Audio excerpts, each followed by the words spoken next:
Chapter की summary देख लेते हैं। Matter was anything that has space and occupies volume. Is matter continuous और particulate? Matter is particulate. Characteristics of particles. Particles के 4 characteristics थे। They are small, they are in continuous motion,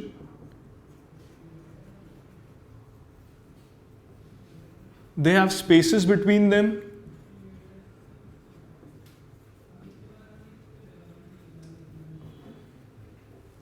and उनके बीच में एक force of attraction होता है।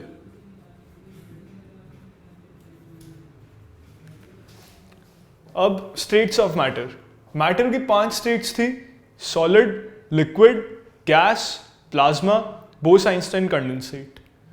Change of state: solid से liquid, liquid से गैस, गैस से सॉलिड और वाइस वर्सा हम सब कर सकते हैं। सॉलिड से लिक्विड जाने के लिए हम आइदर हीट या प्रेशर यूज कर सकते हैं।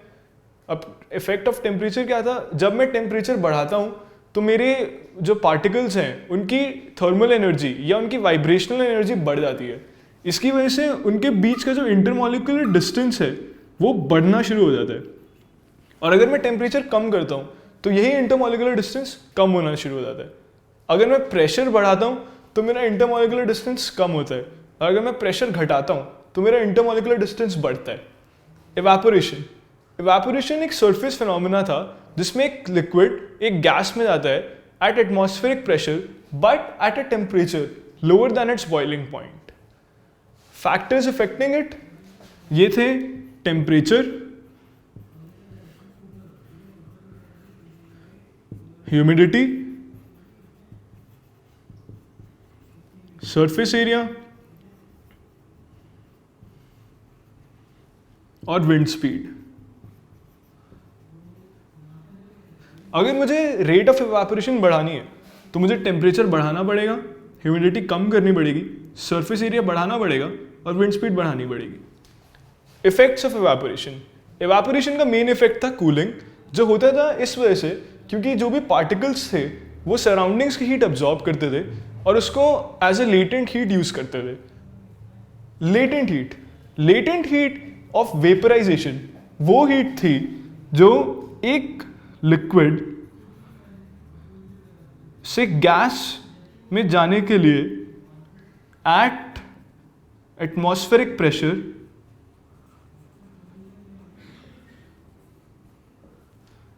at its boiling point।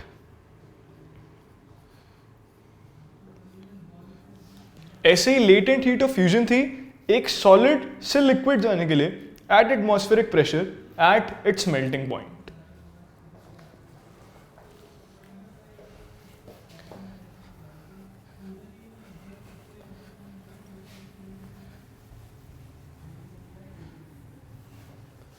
अब हम इस चैप्टर के एनसीईआरटी के क्वेश्चंस देख लेते हैं।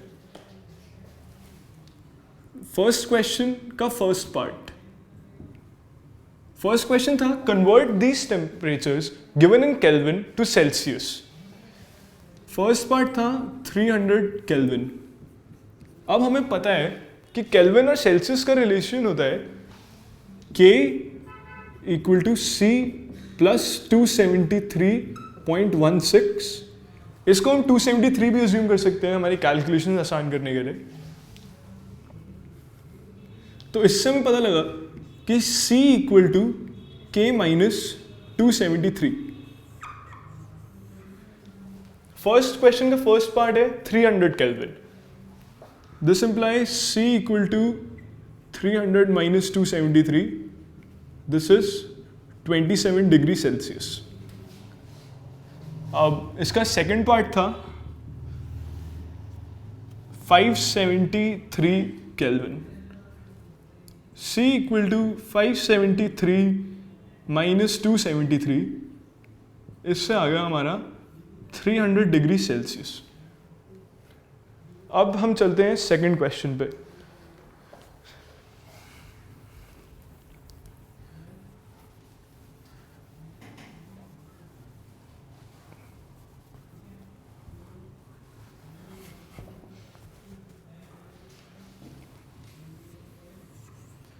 सेकेंड क्वेश्चन है, convert these temperatures given in degree celsius to kelvins. Second question का फर्स्ट पार्ट है 25 degree Celsius.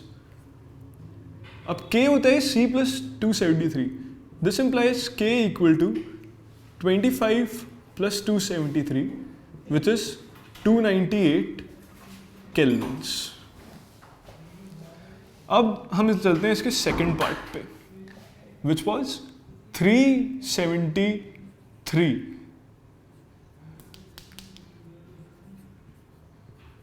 Degree celsius. K equal to C plus 273, 373 plus 273 which is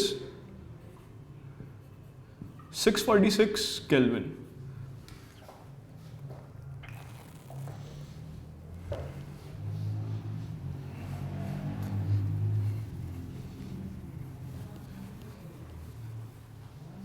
अब हम चलते हैं थर्ड क्वेश्चन पे। थर्ड क्वेश्चन का first part है कि why do naphthalene balls disappear with time. Naphthalene हमें पता है कि सब्लिमेशन बहुत इजीली करता है। सब्लिमेशन क्या था? Solids to gas. तो असली में इसका आंसर भी यही है। नैप्थलीन बॉल्स जो हैं वो सॉलिड हैं अभी, लेकिन वो सब्लिमेशन में होती है उनकी, तो इसलिए वो गैस में कन्वर्ट हो जाती हैं, या हम कह सकते हैं कि वो डिसअपीयर हो जाती हैं।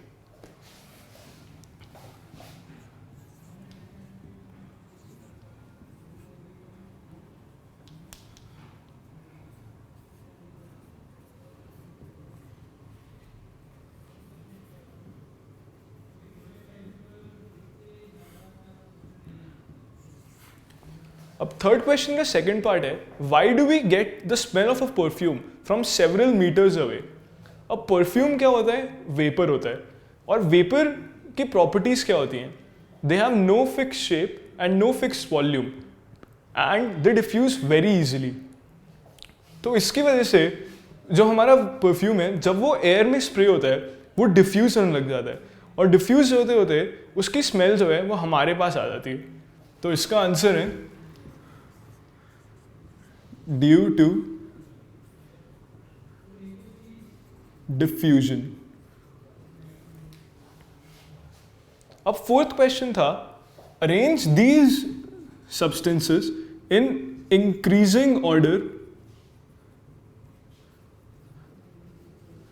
Of intermolecular forces. और जो हमारे सब्सटेंसेस थे वो थे वाटर, शुगर और ऑक्सीजन। अब वाटर जो है वो लिक्विड है, शुगर जो है वो सॉलिड है, और ऑक्सीजन जो है वो गैस है।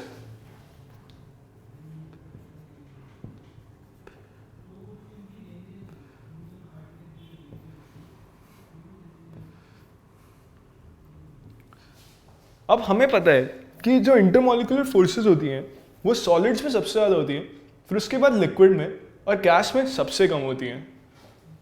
और हमें इंक्रीजिंग ऑर्डर में अरेंज करना है। इसका मतलब हमें सबसे पहले सबसे कम इंटरमॉलिक्यूलर फोर्सेस चाहिए, जो है गैस यानी ऑक्सीजन।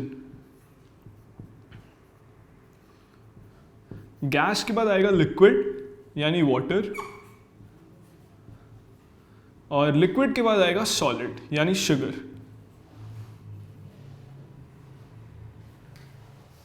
अब फिफ्थ क्वेश्चन है, with what is the physical state of water at the following temperatures. इसका फर्स्ट पार्ट है 25 डिग्री सेल्सियस, सेकेंड पार्ट है 0 डिग्री सेल्सियस, और थर्ड पार्ट है 100 डिग्री सेल्सियस। 25 डिग्री सेल्सियस जो है वो 0 डिग्री सेल्सियस जो कि इसका फ्रीजिंग पॉइंट है, और 100 डिग्री सेल्सियस जो कि इसका बॉइलिंग पॉइंट है, इन दोनों के बीच में लाई करता है। इसका मतलब 25 डिग्री सेल्सियस पे तो ये तो ऑब्वियसली लिक्विड है। अब 0 डिग्री सेल्सियस जो है ये इसका फ्रीजिंग पॉइंट है, इस पे ये लिक्विड या सॉलिड कुछ भी हो सकता है। 100 डिग्री सेल्सियस ये इसका बॉइलिंग पॉइंट है, इस पे ये लिक्विड या गैस कुछ भी हो सकता है। अब हम इन दोनों और इन दोनों में डिफ्रेंशिएट नहीं कर सकते क्योंकि हमें इसके अलावा कोई भी और कंडीशन नहीं दी हुई है। अगर हमें कुछ और पता होता तो हम शायद से डिफ्रेंशिएट कर पाते।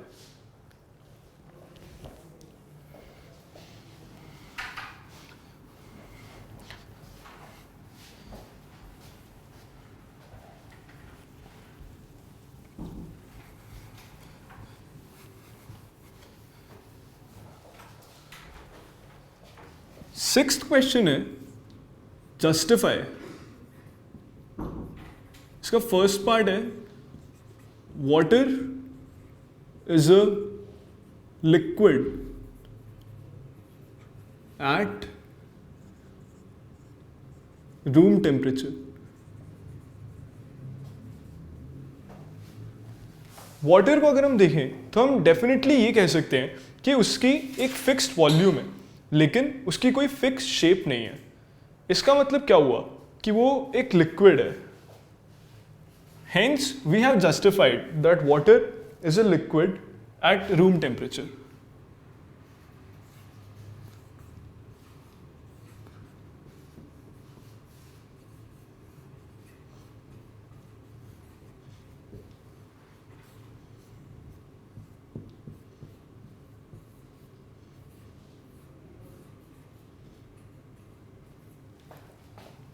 इसका सेकंड पार्ट है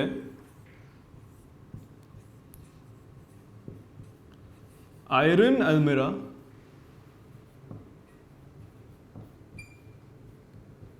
is a solid at room temperature. अगर हम आयरन अलमीरा को देखें तो उसकी एक फिक्स्ड वॉल्यूम है और एक फिक्स शेप है और ये जो है ये हमारी सॉलिड्स की प्रॉपर्टीज होती हैं। That means that we have justified that iron almirah is a solid at room temperature.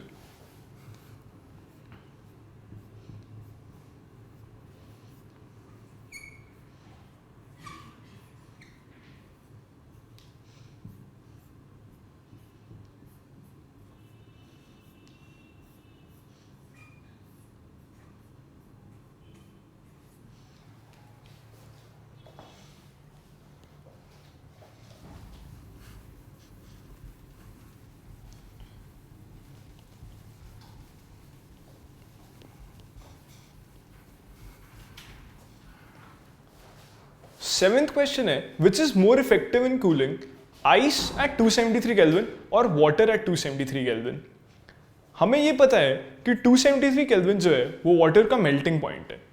That means that the water at 273 kelvin has actually absorb the latent heat of fusion.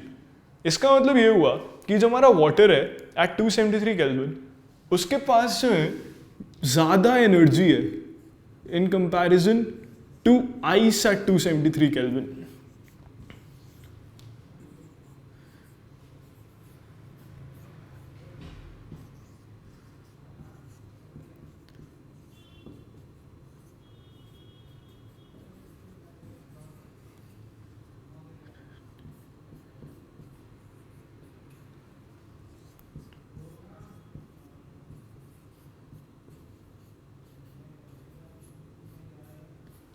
अगर उसके पास ज़्यादा energy है इसका मतलब ये हुआ कि वो लेस इफेक्टिव है कूलिंग में।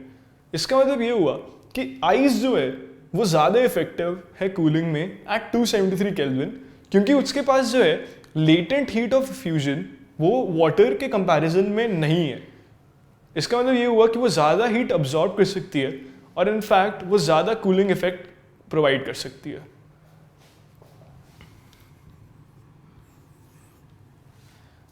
एथ क्वेश्चन ये हुआ कि what produces more severe burns water और steam at the same temperature. इसका कॉन्सेप्ट भी पिछले क्वेश्चन जैसा ही है। इसमें ये होएगा कि अगर वाटर और स्टीम सेम टेम्परेचर पे है तो मतलब मेरी स्टीम ने ज़्यादा एनर्जी अब्जॉर्ब कर रखी है क्योंकि उसने लेटेंट हीट ऑफ वेपराइजेशन को अपने अंदर अब्जॉर्ब कर रखा है in comparison to the water at the same temperature. इसका मतलब ये हुआ कि हीट जो है वो ज़्यादा एनर्जी कैरी कर रही है और अगर वो ज़्यादा एनर्जी कैरी कर रही है तो वो ज़्यादा सिवियर बर्न्स दे सकती है। Hence the answer is steam, because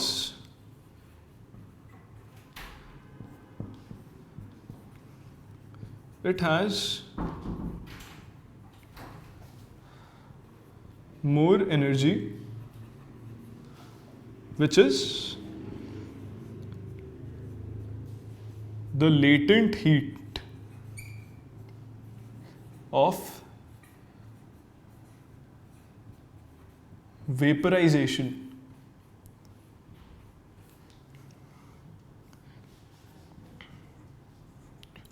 than water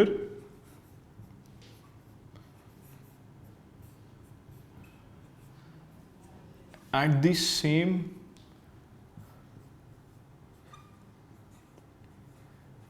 temperature.